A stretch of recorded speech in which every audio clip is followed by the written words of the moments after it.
All right, and we're live. So, everyone, I am excited for the first installment of this is two firsts. It's the first guest speaker, and then it's the first introduction of video in with the podcast. So, if you're attending for the first time, you know that, well, you don't know, but this is usually just audio. We are now adding a video element to it. So, it gives you even more reason to subscribe on YouTube or just to watch us. Some of you have never seen what this looks like. So, with that being said, let's jump right into it. Kronda, welcome to the podcast. How are you doing? I'm doing so well. I'm so happy to be here. And, it's quid pro quo because you recently were the first guest on my podcast, which launches in just under a week. So I'm delighted.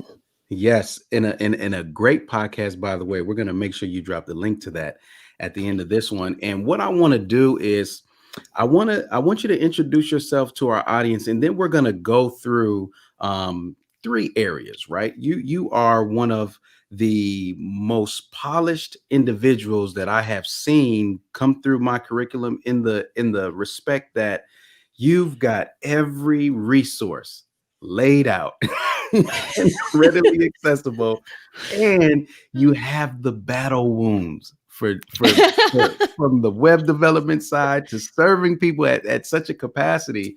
So the thing that stands out to me the most about you is your resourcefulness, how intentional you are with just making sure everything is organized and easily accessible. But before we jump into that, I'll let you introduce yourself, let everybody know who you are, your business, and just give them some preliminary background. All right. Well, I'm Kronda Adair, and I am a recovering web developer from Portland, Oregon. And yeah, like Chris said, I came in on the web development side. I really was literally, working at a job as a project manager and had a meeting with our web developer, and I knew nothing. So for those of you who come, to this from like a non-technical, I remember asking someone to explain CSS, which is, Mm. how it controls presentation on the web. And I got the explanation and I was like, I still don't get it. So that is where I come from. And I really decided after that meeting, like that looks like the way to go. That I really wanted to work for myself. I wanted to be location independent, even though, we have a house and cats and a dog. So I don't know how useful that is now, but and once I decided that, I just went, like everything, I just kind of went full force and got my degree and, worked for a company for a little while and then got fired for culture fit, quote unquote, culture fit, and decided that was the time to hang out my shingle and start making, $500 WordPress sites like you do. When you start out, and those were my humble beginnings back in 2013. So I went from that to making, more expensive websites to studying marketing and realizing like the website's just the front door. And so what happens after that? Like, how do you get someone, to come to your website and build a relationship? And so I've just gotten more and more into the automated marketing space. And so now my primary offers are I teach people how to be people online. So I teach service-based business owners, how to use content marketing so that their content can sell their service, take some of the pressure off that sales for them. And then I have a done for you side, which is, where you have been so helpful in really tightening up my processes for doing things for people and taking those technical headaches, connecting those services together and giving them true automated marketing. Yes, and I will say it has been a joy just to see you navigate through it all, from the light bulbs to even the things that you've taught me, which I have to give you a shout out. My operations manager, Rachel, recommended ClickUp, and we're using ClickUp, and I'm like, oh, this is great. And immediately I had to upgrade because it had automation. How can I not? I felt like fundamentally, even if I wasn't using it, I It have would be to, off brand for right? you not to. Yeah. There's Have to no do it. way. So I started to just think about it before I even really knew how to use the tool. So I said, Chris, don't break your own rule and start just automating without having a plan and purpose for it and all. So as we start to use it, I say, oh, it is a reason why I need to automate, because I need to automatically change the assignee based on the status. Haha, right? So now, the automation list grows. They start out with 10, I think, on the light plan, and he exceeded that within the first 2 weeks.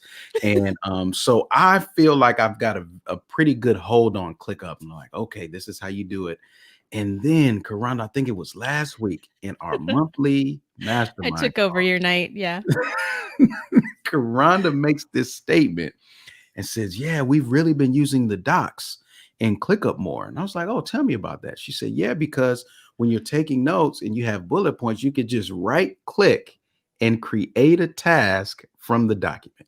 And at that point, my entire night shifted. It derailed. I was going to watch some shows on Netflix, kind of just chill and sit back. And right when you mentioned, I said, oh, I've got to explore this. I mean, this is going to add another level of efficiency to the business if we can have notes that we're taking and just start clicking and adding them as tasks, and then have automation depending on the list, assign them to certain people, blah, blah, blah. So anyways, Yeah. I say that to say that's the beauty. That's really the beauty of the community. And that really is Mhm. the vision that I had in mind when I sat forth and said, who needs to be a part of this? Who would get the best? Who would get the most from this training, apply it, find it valuable, and then like continually nerd out, right? Like Yeah. who gets Well, excited and about I've gone deeper into the ClickUp Docs hole because now I'm like, uh-oh. all these marketing plans that I'm writing for people. I have like 3 different Google Docs, right? For these Mhm. plans. I'm writing proposals right now. I have like 5 proposals to do. And I'm like, if I wrote these in ClickUp, then I could take all the thing, and not only that, but instead of being like a bunch of different documents, I can just have a book for whatever stage you're in, because you can make Mm, pages in your ClickUp Docs, and then you yeah, can make sub pages. So I can have a page that's like, here's your scope, that you get for like, here's what's going to get. Here's a page for, here's that the makes sense. curriculum that we're going to go through, because I take them through your 6 systems. Yep. That's all we do is we go through and we said, okay, where's your traffic coming from? What's your close system? What's your offer? Like all Yep. those things. Yep. I just go through and I say, where are you? Where do you need to be? Right. Yeah. So we go, that could be a page. And then there's a page for like, okay, here's what we're going to do. Here's the actual marketing plan. And then that could just link to, templates of, onboarding tests. And Yeah. I'm down the rabbit hole. Oh, I love it. And that's a good segue actually into the first question that I wanted to ask you, the first phase that I wanted to talk about. We just finished up our live workshop, the first automation bridge workshop via Facebook ever and last. And it was great. Right? We had great engagement. People were learning, are still learning. I did some breakdowns of landing pages, automations, checkout pages. It was great. It really was. The content and the people, amazing. I just didn't care so much for the platform with Facebook just because it's so busy and hard to find things. Even though I think mine is fairly organized where, we were using units and everything else. But anyways, so in this group, we have people who may or may not have invested in coaching before, who may or may not have ever enrolled in a more, I would say heavy, I'll call it heavy course. And in my definition of heavy is specialized knowledge, right? Like specific to a particular thing. It's not something that you could just go easily get everywhere else. So there's considerations that I'm aware of. There's this hesitancy at times. There's this nervousness. There's this, should I, oh, wait a minute. Am I ready? Right. So speak to that.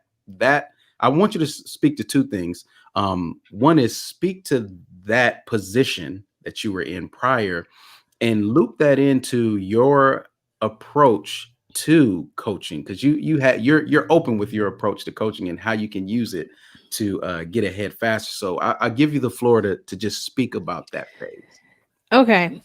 I think I want to go back like way further, because I remember the first sort of significant investment that I made in coaching where it was like it was uncomfortable. Like it's like, oh, you buy a course here, a course there, you sign up for a workshop. Like that's low friction, low investment. And I distinctly remember, because it was about this time of year, it was like a Cyber Monday, get in now for this price or whatever. And the discount price was still uncomfortable.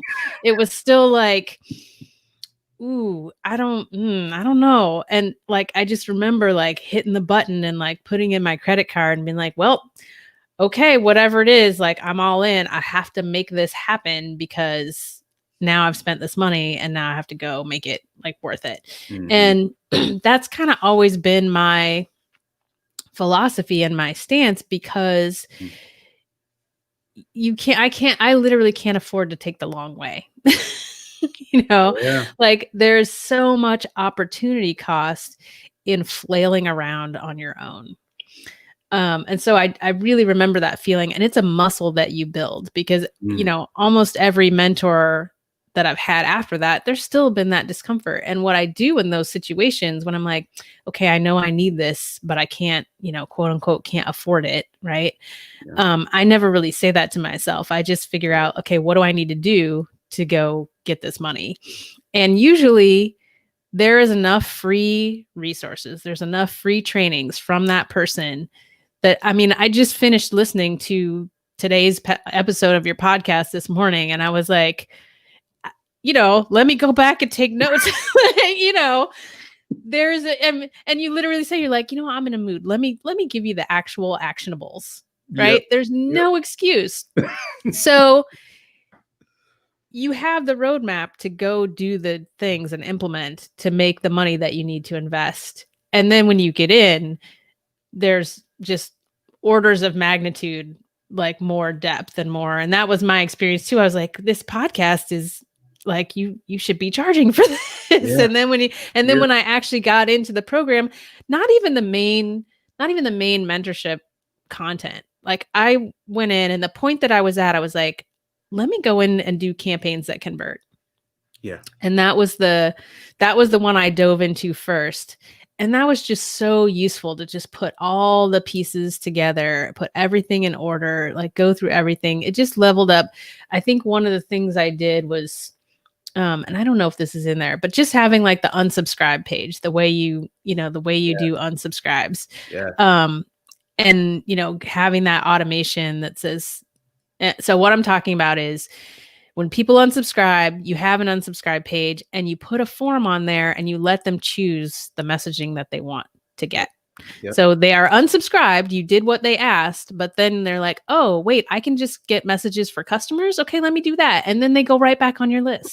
So you save, like, these are the things, like, people are just not going to think of that stuff on their own. And the other thing was, I was bugging you about, and this is probably what got me in, right? I was like, I need that spreadsheet, that Airtable base about segment and tags. Remember, I hadn't been there 5 minutes. I was up in your DMs, and I was like, can I get this Airtable base, Chris? Like, I need to figure out these segments.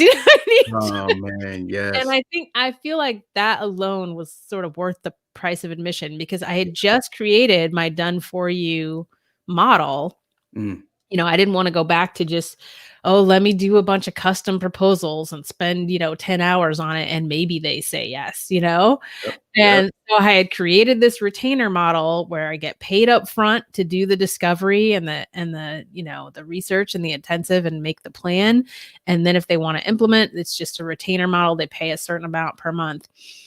And getting that base and getting those planning documents just seriously up-leveled what I was able to deliver, because it was the first client that I signed on to do that. And so, and what was really great was that this client had nothing previously, so there was nothing to undo. There's a few contacts to move over from MailChimp, no big deal.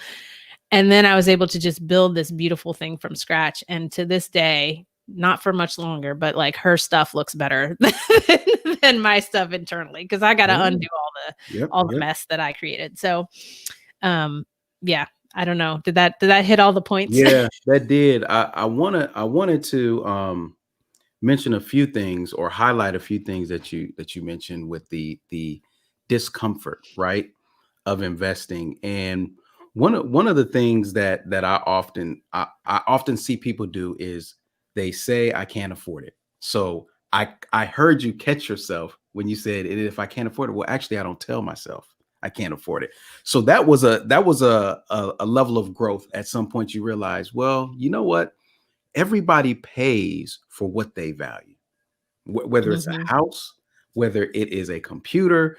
If you really want something and you see the value in it, you'll make time and money for it. That's just what it It's is, just right? how people are. Yep. That's just how we are. So a lot of times when I hear people say I can't afford it, or XYZ, and I'm not the pushy type of person to say, go get your credit card and this. Listen, we're all grown. If you truly are not in a financial position to make this move, don't do it. But a lot of times I see people shrink. And here's what I mean by shrink, Karanda. They shrink their vision to fit Hmm. their comfort level, right? Yes. So instead of truly saying, you know what, I am going to go for that 30K a month, they'll say, well, right now in my business, I'm really just trying to do 3,000. I'm trying to do something that's safe and gets them off the hook. But the problem with that is you'll see that pattern across the board, right? Hmm. When you start to look and really assess multiple areas of their life, they take the same approach. And for me, my approach was similar to yours. What I did is I said, you know what? I saw what my mentor was offering, and I was sold on the offer. There, it was no question at all. And I was sold on him. I said, nope, it's him I want to learn from. And I said, I've got to get this money. I've got a family, can't dip into that pot. But what can I do? And with the free keyword that you mentioned, Karanda, was free. With the free resources available specifically from him, along with what I had, I was able to piece together a course and start selling it and get enough money to get started. I did not have enough money to cover it all. I jumped on the Oh yeah. monthly, and even the monthly was a stretch. But the power is within that first month, you're going to find that nugget. You're going to find that thing that's like, that changes the game for you. And you're like, oh, I see it. And from that point on, you're off and you're chasing a vision that was bigger than what you even thought you could do when you started. And before you know it, you're looking back like, I am so glad I did not let what seemed to be so much prevent me from learning everything that I just learned. And that was my first time truly investing. And since it worked so well, that's all it took was one time. Oh yeah. You know? And the thing is, Yeah. I wanna say something about that, right? Because your first time worked well, but a lot of people, their first time does not go well. Yeah. And that was true for me too. Like that program that I stretched to get in a sense, it worked because it got me what I thought I wanted, which was, oh, I have this big project. But Yeah. then that big project was out of my depth. And so that brought a whole host of other problems. Yeah. So, I've had ones that went well, I've had ones that went not as well. But my philosophy about that is that you win or you learn. So it's Mhm. never wasted unless you don't mind the lessons from the mistakes or the things that don't go as you want. Yeah. And I want to say something about the vision piece as well. So this is something I got from one of my mentors a few years ago. He has this this framework. I always have to like think hard about the acronym. It's uh, CVVCR. Okay. Choices, validate vision, and create reality. So Mm. what that means is when you come to the choice point where you're like, am I going to invest in this thing? It's uncomfortable. It's a stretch. I got to go figure out how to get the money. And you make a choice based on your current reality, which is, ooh, I can't afford this, so I'm not going to do it. End of story. Or you make a choice based on your vision, which is, this is where I want to go. And this is what I need to do to get there. So let me figure out how to make this happen. Mm. And I see, like, once you understand that framework, you can see it really clearly in the way people make decisions. It's like, is this decision validating the reality that you want or the reality that you have? Yeah, yeah. You know what? I just read something today about vision and how we need to think bigger. And it said the minute you settle for a 50% increase in revenue, you say no to a 500% increase. Mm. I said, whoa, right. Kronda, that's how it hit me. I said, whoa. And when you think about that, it's just like naturally your just how your brain works, not to get too deep in the how your brain is wired in the psychology, but your brain wants to be right. So what it knows, it wants to be it looks for confirmation for what it knows. So Hmm. when your vision goes beyond what you know, you're proving your whole existence wrong. You know everything that you knew, but that's that discomfort, that's that vision, that's the requirement to get to the next level. So what we find is that when it does go right, because I guess we could flip this podcast and talk Yeah, about because nobody's going to join your mentorship program and be like, "This is crap." Like that's not going to happen. So right. So for you, when you think about I've learned that this is a loaded question. So if you could just whatever comes to mind first, how about that? That'll make it easier to answer. When you think back on your experience from login to completion, what would you say were a couple ahas? Let's do this. Let's do one aha that you were actually looking for, and then one that got you by surprise. Like, oh, I didn't realize that would be so valuable. I didn't even think of that. yeah. Okay. So the things that I was looking for was, kind of what I already talked about just the planning, right? And this is because so many people are so bad at planning, and it takes when you're new to it, it takes so long. Yeah, You're just like, oh, I just want to get in there and like do stuff. And I'm still, yeah, I'm still like walking back from that, those urges and being like, if it's, I was in ClickUp today and I was like, okay, it's not, this is a phrase now that is my catchphrase for the business. It's okay. not done until it's documented, Mm, because we're having to go back and do some things. And so I'm like, okay, you sent that email, but is it in Airtable? you yeah, know? yeah, And so that was sort of something I was looking for was more instruction and resources around planning. And I know like the maps were another thing I was bugging you for. I was like, ooh, I would see like these screenshots of these maps that you put together. I'd be like, what tool is that? Do you have templates? Can you get yes, yes, so now, me and Lucid Chart are good friends and mapping out. I actually enjoy it. yeah, Um, and then let's see some things that were surprising. It just there's all these you had a podcast episode that was like the unsexy parts of automation, yeah, and I think just having like all of those things laid out. So here's something that, I probably should be embarrassed that I've just really started paying attention to this, but um using UTM, like URL parameters, so that you can yes, track like, okay, where did this lead come from? Where did this sale come from? Like, where did, and so I just probably in the past 2 weeks have really gotten serious about that and been like, okay, let's put let me go sign up for Rebrandly, which you mentioned in a podcast a few weeks ago. And so now I have a marketing Airtable. And it's really cool. It actually automatically creates the UTMs based on the other fields that you filled out. So like I what's the love it. source, what the, so now I have this thing, and I'm training my admin this afternoon. I'm like, here's how you make these links and here's where we use them and all that kind of stuff. So, like that's an example of like the nitty gritty things that just make a huge difference, because then you can go back and be like, okay, yeah, the people that come from this source, sign up twice as fast as the people who come from this other source. Yeah, And so the tracking piece, it's always been one of my weaker areas, and so I'm trying to shore that up, and all the resources are there to make it happen.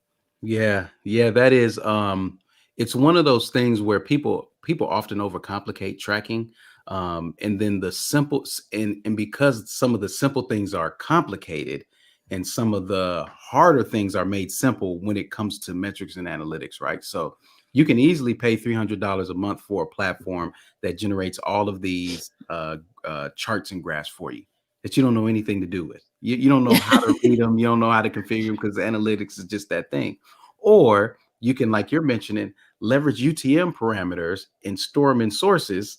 So when a lead comes in, you know what it is, and you can start to track back to the source. Now that seems simple, but it's a little complex, right? Like putting it up there and knowing how to put it into a hidden field so that people aren't seeing these strange values captured in. But once you're exposed to it, it's funny. Every time I teach somebody that, they start seeing how long these URLs are when they click things, Mhm. Facebook, and they click all this other stuff. They're like, "Oh my gosh, all of that information in the URL." So it's a standard practice that everybody's doing it. It's just in analytics because the technology hasn't evolved to make it more simple. Mhm. It's complex to do that simple thing. But yeah, I enjoyed watching you go through the program. So I don't, it's my none of my programs are, it's like mass production. Like, hey, everybody come in. So it allows me to be a little more personal with you all's journey, even if I'm not saying anything about it. And you made a substantial leap. I remember on our first call, what your target was, and I won't share it, only if you want to, feel free. But you had a target. And then as you were going through the program, you hit an inflection point.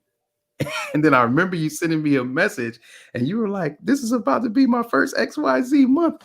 And I was like, I was so happy because I saw you doing the work. I literally saw you in there reverse engineering, picking this thing apart, putting it back together for your business. Hey, do you have this? Like you were focused. You were locked in. So what would you say was that point where you saw that hockey stick exponential growth happen in the business?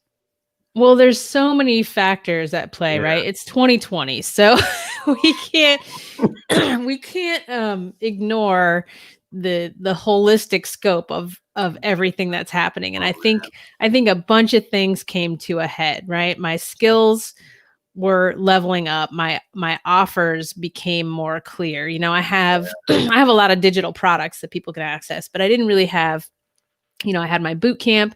And then at some point, during the coaching process, people were like, "Oh, our tech sucks." And I'm like, "Okay, well, how can I address this, right? It's a real need, but leave behind all the parts that were not great."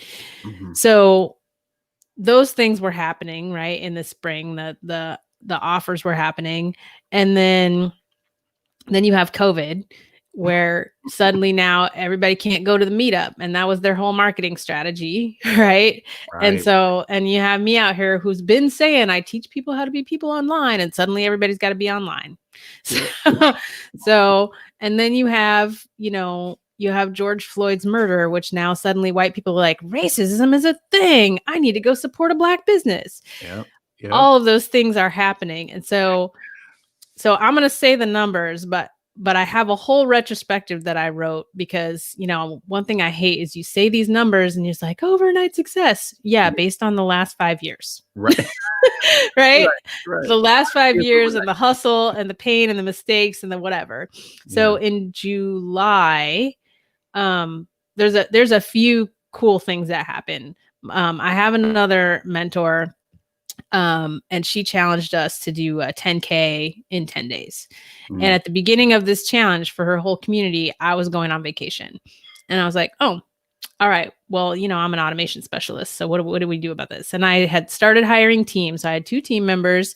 I was like, "All right, y'all, I'm going on vacation. We're doing this challenge. Here's what we're going to sell. Here's the content we're going to go out. Here's the calls to action." And so I pieced out for 5 days and I went to a ranch, and they pretty much ran things. And during my vacation, I made, I think, just over $15,000. Mm. During the whole 10 days, I made just over 20K. And then things started to get to where like, this, if I get this many more customers, I could have a 50K month. Let's do that. So, so then I got real intentional and I went to my community. I was like, "Hey, y'all, I'm really close to this goal. Like, if you were thinking about signing up, now would be a great time."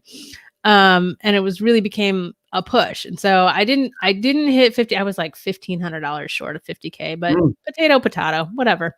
Um, Right. so that happened, and that was like my hockey stick. And then the next month, we did just over 40K. But here's the important thing about that is that we didn't really work that hard. We were Mm. just kind of doing what we were doing. Yeah. And Yeah. that just happened. And so that's based on, it's a process and you're building out systems, and then the systems continue to work for you. And so a lot of people came back, because I was doing like marketing push, in the spring, I was doing a marketing push for just one of my basic courses that I made 3 years ago. But the fact that I was visible and I was out there was like, oh, I sold a bunch of marketing intensives for, 5K each. Yeah. So these processes and your content and your systems start to work for you. And then that's a beautiful thing, because I don't really work that hard at now, like just people pop up on my calendar. Yes. Kronda, I have a potential t-shirt saying. I said that you know how I when I'm moving and talking, stuff comes out and I'm like, hey, wait a minute, that was actually good. But I had this slide that I gave a presentation on recently, and it said system saved me. And Oh, I the love it. right, the context was, you'll realize like the time to put your systems in place is now, because what's inopportune for some becomes our opportunity, right? Like you knew so many people that were, and I sympathize. I truly do sympathize for people who fell on hard times with COVID, family members of mine, friends. So it's hit everybody, but it had a different effect on me because I had systems in place. Now, I hadn't said I need systems in place for one day. There's going to be a pandemic where everybody's going to have to be at home wearing masks and you can't leave the house. You never know. That's the thing. And I think that a lot of people do themselves a disservice thinking that I'll build it when I need it, when you really need it You cannot. right now. Okay, so I have a really good story about that, actually, because that first client that signed up for insourced, we had actually been working together for a year. She came into boot camp, and then we revamped her website, saved her from Squarespace. Like she had been with me for a year and had all this foundation in place, and Mm, she is in the wellness space. She was doing, in seeing clients in person. And so when COVID hit, she had been on the road to sort of like, I can't reach my goals with this one-on-one model, and I'm kind of going towards burnout. So she was mm, already on the path of like, what can I do to pivot and shift? But we had done that year of work, and then she also participated in that 10K challenge, and she created a product. So she created a product to help people with their own wellness that's like physical and you can ship it. And so in our weekly meeting, she's like, okay, I have the product. We created a product on Thrivecart for people to buy it. What needs to happen on the back end? And so we were able to map out, okay, if they buy it for themselves, this needs to happen. If they buy it for someone else, this needs to happen. They need these messages. They need to mm, go to this. If they buy it for someone else, then we need to know, like, we need to get the information of the people, where to ship it. Here's how. And so we mapped out that whole thing, and then my team built it out in 2 days. mm. So you can't do that without systems. Yes. Or Yes. if you do, it's going to come back on you later. It, it really is. And we're to the point now in business where you truly can't afford. I would say you couldn't afford it beforehand, but if you had access to capital, if you desire to grow a big team of with humans that you're training and just go the traditional route, you could. But now it's more of a you would be foolish to do it that way. Like knowing that remote has been mandated in society now, and it's going to always be at some level. Like I mentioned somewhere, Microsoft is going full remote for some of their positions. A lot of companies are going remote full time throughout 2021. So this is a thing. Nobody, we can't unlearn this. Yeah, a lot of companies that were like, oh, we can't make work at home work. It's like, oh, yes, you can. Yes, you can. Turns out you can, because you Yep. have to. And now the people are home and they're like, nah, we don't want to go back.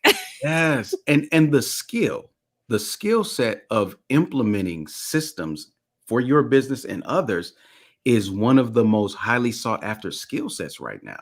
I've always felt like I was on to something when I was at Lead Pages, when I was at Active Campaign, and everything in between. I've been running my mentorship program for over 5 years now. And I always knew I was on to something. And I said, just keep working at it, Chris. Just keep working at it.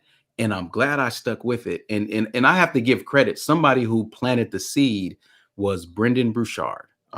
He's a motivational speaker. I was at Entreport's first user conference. It was called Entrepalooza. And I went there, and I remember him being on the stage. And I mean, this man, he had controlled the entire audience. There were people crying. There were people jumping and dancing who couldn't dance. Like, he just had everybody out of their element. At that time, I'm broke. This is broke Chris. So broke Chris is skeptical of everybody. I'm mad that you won't be quiet. Stop shouting. I need to learn and figure out how to make money. Will you stop, running around talking about, yeah. Like, everybody, just shut up. Let the man speak so I can find the secrets out. So I was in a different mode. But he comes down and he speaks with this somber tone, and he says, everybody in here, you all who are learning how to do this, you're the future.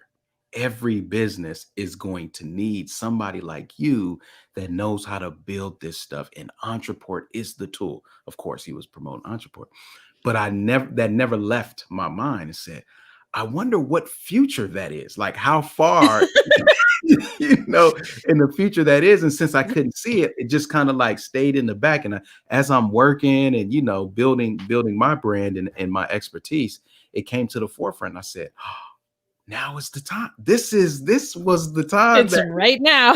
It is right now. So I'm more passionate than ever to get as many people who are willing to invest and learn and really deploy themselves, the next version of themselves, out in the marketplace, so that they can deploy these systems. Which brings me to the final question for you, or about the final stages.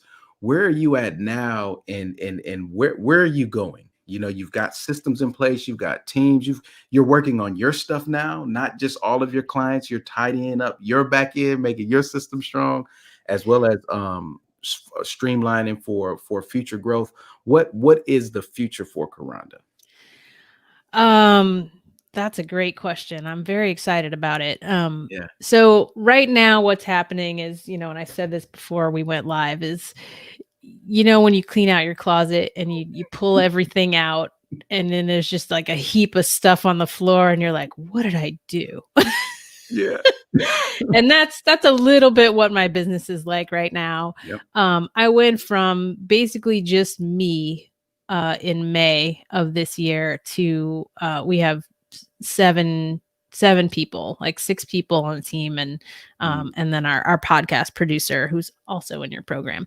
Yeah. Amazing too. So that is fast, to go from, and I'm not someone who has a business background. So, like a lot of entrepreneurs, I'm making that CEO shift, not just I've had the mindset for many years, but now it's like, oh, now I have actual people. I have to figure out like how to lead them, how to tighten up. I've always been, well, maybe not always, but since I read Work the System a few years ago, it's funny, you talked about systems saved you. And when I read that book, I literally went around sort of proselytizing to business owners. And I was like, have you accepted systems and documentation as your personal savior? Because it's true. Systems. Because a lot of people are like, oh, that's boring. I'm like, yeah, it's boring until you get ready to save your time and your sanity and your. Yep. And so we're just building this runway as the plane is landing, where like I'm just every day trying to get stuff out of my head and trying to get. And so I have someone specifically on the team who the main part of her job is to write the SOPs. To write those processes. And so everybody else is responsible for like making those Loom videos, getting that stuff out of their head. Yep. So that, those SOPs can be written, and then, linked and ClickUp.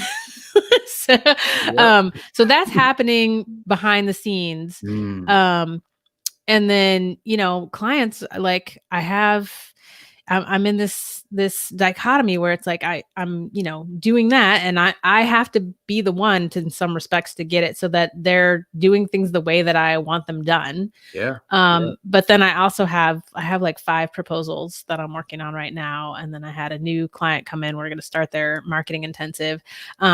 you talked about systems. I had a call this week with I'll just say a very, very large company based in Oregon. Mm, Um, because there's a section of their team that like they're trying to manage these things internally and they're all doing it through email. People are like, how do I do this? How do I do this? And they need to create a website so that they can house these assets and make it searchable and people can go yeah, um and so, every business needs systems. Like everyone. and I was astonished that like a company of that size was like, "Wait, Yep, you're doing what?" And that's out of my, I really like working with like small business owners. And so I took the call and I was like, well, they need a website. I don't really like to do websites like just, to make a website. But then they were like, "Yeah, we need to wrangle all our data and make it available." So I was like, "Oh, now you're speaking my language. Okay, yeah, let's do, let's do that."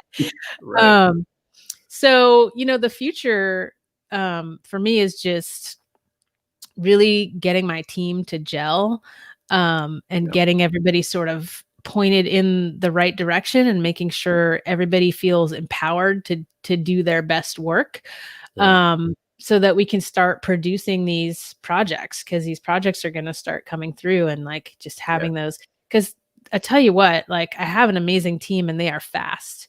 And so like to be able to hand them an Airtable and be like, here are the segments, the sequences, and the steps, like once we get that all dialed, like it can be produced so quickly. Um, yes, and so yeah, getting those processes in place for planning, for implementation. Um, and my goal is to hit $1 million run rate by my 50th birthday, which is next May. So May 2021. So I believe that can be done with the offers that I currently have and the team that I currently have. We're bringing on, I'm looking at bringing on a developer just so I have someone in house. I have a lot of partners who do amazing work for me, but yeah, so it's just a very, very rapid 0 to 60 feeling right yeah. now. Yeah, I love it. It's growth. It's growth. And one thing that I will commend you for is you kind of mentioned it, but the CEO shift, right? Like your everybody warranted, everybody, you have to make money to be in business. To stay in business, you have to be generating revenue. But once you figure that out for your business and you put systems in place that keeps the revenue in, you have the opportunity to polish up that CEO, be that visionary to hit, like you said, that million mark. And a lot of people can't see beyond what's just right in front of them. They're I'm to make 2,500 this month and I need 25 more. How do I get to 10? How do I get to 10,000? They just can't see it. And somebody like yourself, I've seen you change your target over time and get further and further and bigger and bigger. So it has been an absolute joy. And one of the in closing, the last thing is I appreciate your resourcefulness, not just from a giving perspective. Like you have so many resources that you've created for people to go through, which saves you time. But also your resourcefulness in the community. Like you leverage the other minds that are in the group. And it makes sense. We're all learning the same thing. So why wouldn't we be able to help each other faster to get Exactly. further?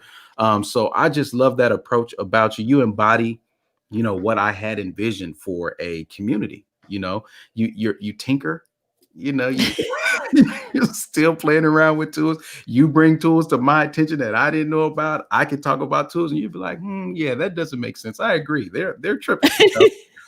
So it's just fun, and nerds and automation specialists like us, we need that space where our expertise is Yeah. valued and we can connect and speak on nerd terms without having to explain, okay, hold on, UTL parameter. It's this. And you see that glaze in people's eyes when you're like, oh, okay, no, this is the wrong venue. Let me go back. Yeah. Let me go Yeah. back to the nerds and talk about this. Right. Let me go back to the nerd. So, Karan, I want to thank you. Thank you for doing this, jumping on, and let everybody know where they can get connected with you and get in the launch list for the podcast for your. Yes. So you can find me at Carvel Digital pretty much everywhere, carveldigital.com, on Instagram, on Facebook. And if you are specifically interested in the podcast and getting on our VIP pod people list, right now, if you go to carveldigital.com/podcast, that will take you to the launch list. Everybody on there got early access to the first 3 episodes, which includes the interview with Chris, which was just, it was so fun. And so, yeah, that's coming out October 20th, and it's gonna be lit. We're having a podcast birthday party, and I just got a DJ. And you And we're said gonna do reviews. carveldigital.com/podcast, right? Yeah, yep. Got it. Yeah. Okay. Yep. Go Yeah. ahead.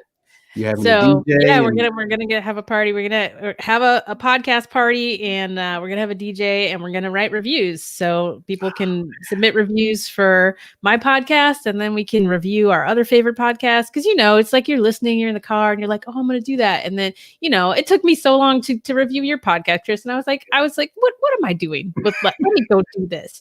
So we're gonna do that, and we're gonna spread some love. I love it. I'm excited, and I'm on the list, everybody. So I'm not just like, hey, go tell people what to do. Nope, I'm on the list and on the podcast. So I'm gonna join the party again. Kronda, thank you so much for joining. I hope this was helpful for you all. I like to talk to people who aren't like 10 million steps ahead of you, right? Kronda is tangible. She is somebody, as she mentioned, she didn't start out techie knowing all of this stuff, but she committed. She committed first to her business, and then she committed to the process. And I've only been with your program, it's just this year. Yeah, you're Like, a little under a year. It's spring, so it can happen quick. Yep. Yes, so I love it. Again, thank you for your resourcefulness, your commitment to your business, which had a direct impact on how you showed up in the program and how you continue to do so. So I am greatly appreciative. Everybody, that link, right? Am I doing it? There it is. Yeah, there it is. carveldigital.com/podcast. Again, thank you so much, Kronda, and I'll see you in the group.